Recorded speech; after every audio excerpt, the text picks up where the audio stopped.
All right. Now, there is one issue here I want to concentrate on a little more, and that's just at this point.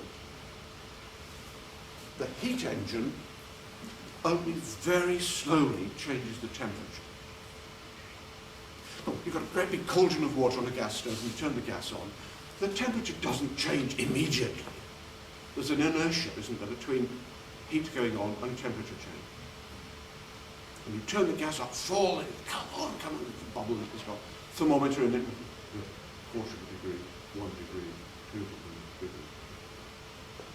So the heat engine is the key driver, is the main parameter of climate change. We want to know what the radiative forcing is, and that tells us what's happening.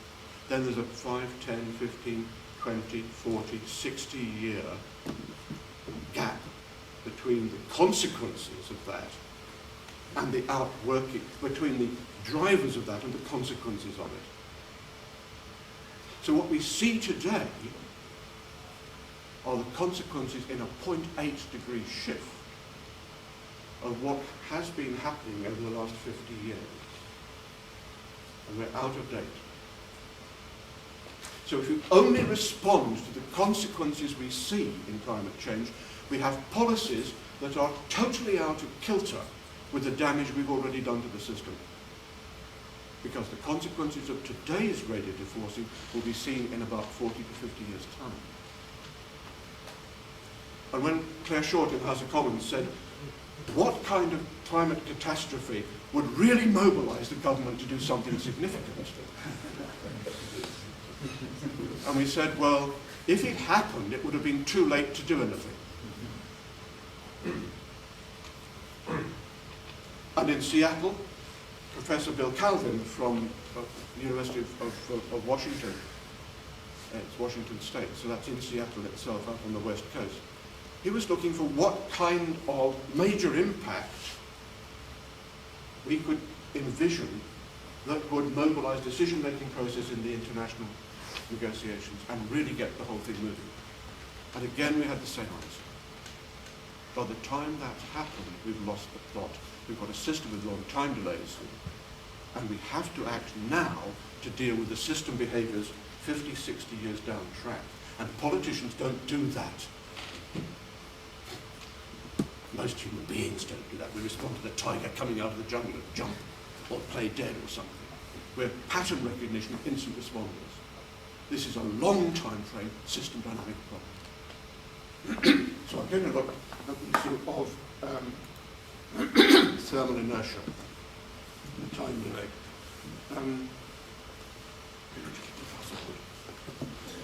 Thermal inertia, so let's click on that one. This is a more hyperlink set. Here we go. So here's that heat engine driving climate change. And all that energy doesn't just immediately put the temperature up, it goes to heating ocean and land mass and air and ice. A lot of the energy goes into melting of ice, which takes a lot of energy, you know that, and evaporation of water, which is putting the water vapor up. That also takes a lot of energy. So the temperature change doesn't represent the energy in the moment.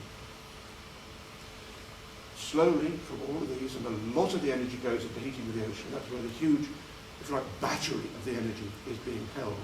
The temperature goes up very slowly, and then that drives all the other feedbacks. Oh, by the way, there's another feedback cluster in here. There's a set of feedbacks that say the higher the temperature goes, the lower the inertia of the system, and the faster the temperature increases. Ouch. Let's put those back into the main model, and we'll do it this way. Here we go. There's the thermal inertia, and there's the extra feedback cluster. Now, people say to me, well, some feedbacks are slow, and some are fast, and some are powerful, and some are quite weak, and they all are different. Can we pick out what are the strong ones? Well, yes, we can. F1 has materials in it here that say the higher the carbon concentration goes, the weaker the sinks become, and the more carbon we keep in the atmosphere.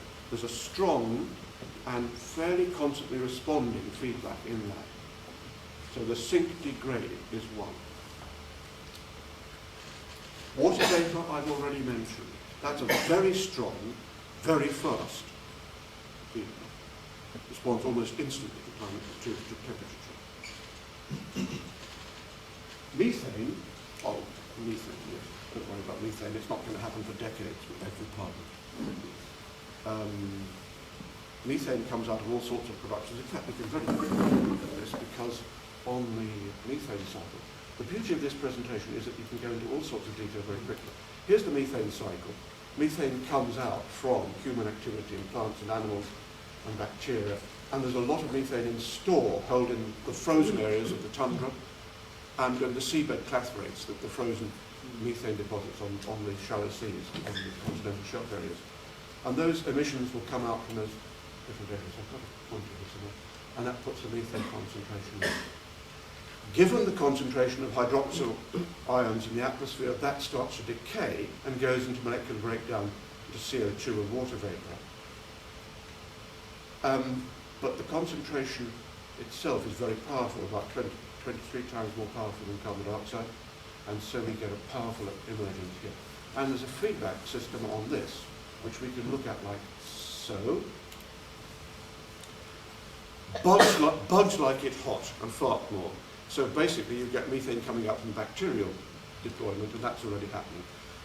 It's also coming up from landfills, where it's not flared off and burnt on oil rigs and so on. There's a lot of methane coming out, leaky pipelines, into the atmosphere. That has been balanced for the last decade. Last few months, we've seen the first upturn in methane concentrations. Why? Possibly from the beginnings of saturation of the hydroxyl ions, a thing that decayed in the atmosphere.